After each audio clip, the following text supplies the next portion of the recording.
All right, so hello and welcome to another exclusive interview here on the weekly business roundup. We are in a very distant place, not in Kampala, and I'll let my guest enlighten us more on where we are.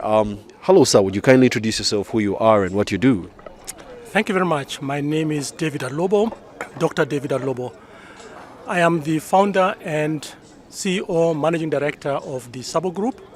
We are the owners of the solar power plant here in Kabalasoke, which is the most modern solar power plant in sub-Saharan Africa.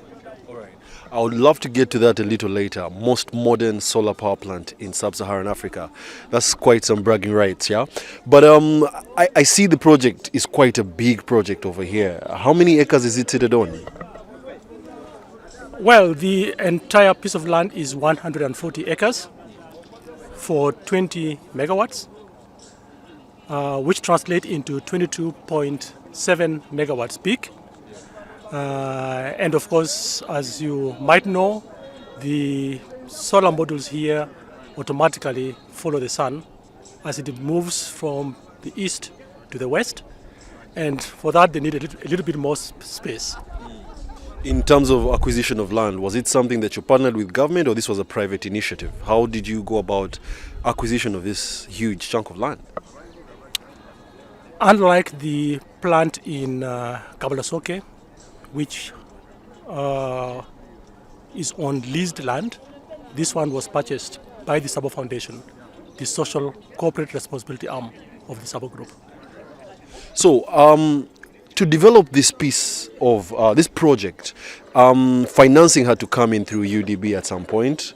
Would you mind enlightening us on how UDB has helped Xsabo to bring up a project like this? Because I'm aware that you're not only partnering with UDB, but you're also partnering with ERA and other electricity players to make sure that you're transmitting electricity or you're contributing to the national power grid.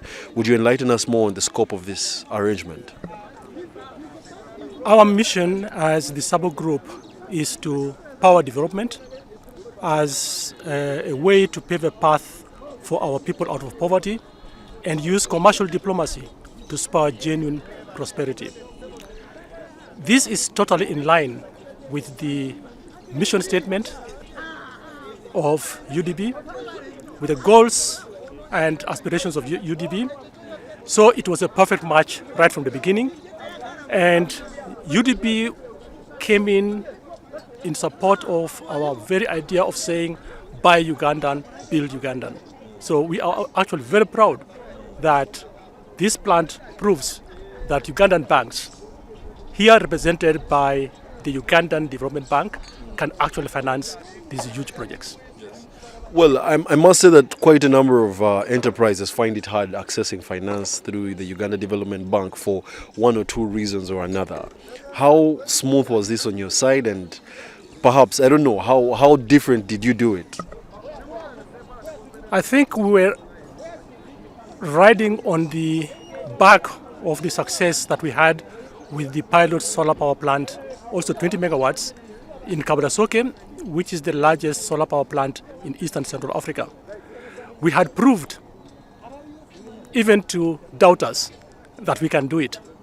And UDB saw in us a competent partner where it also felt comfortable.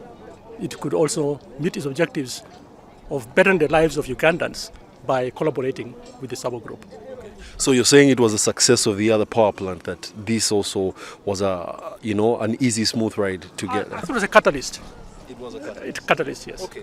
So in light of Uganda's hybrid energy policy, how does Xsabo envision its role in shaping the future of the country's energy landscape, and what challenges and opportunity do you foresee in aligning with this policy?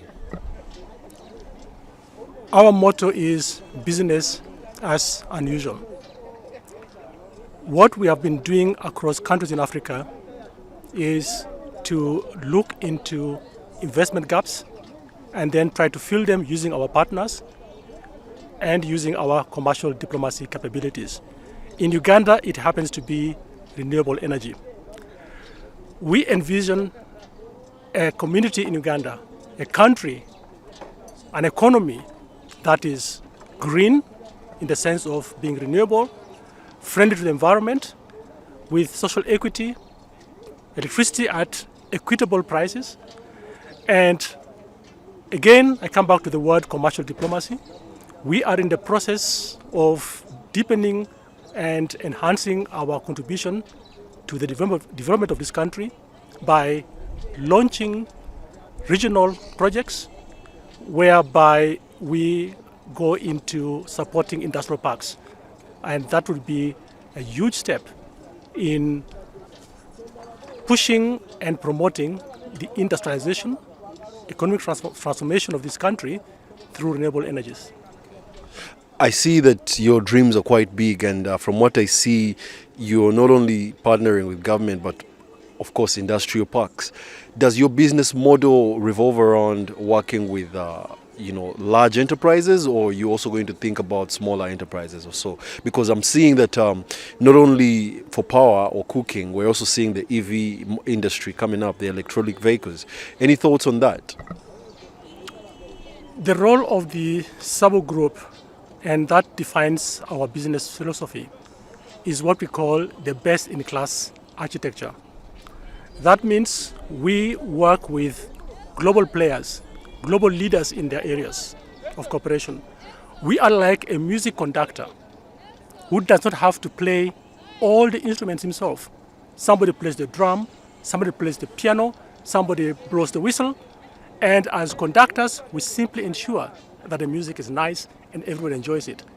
This is our business philosophy, and that is exactly what is happening in Uganda. So partners like UDB, partners like RIC Energy Group are this kind of global players. Mr. David Alobo, ladies and gentlemen, the CEO of Xsabo Group, an energy company based here in Uganda. Local, it's just gotten some incentives from UDB to scale up the production of solar energy here in Nkonge. So, ladies and gentlemen, thank you for tuning in for this Business Roundup interview. My name is Wadulo Mark Arnold, and catch you on the next one.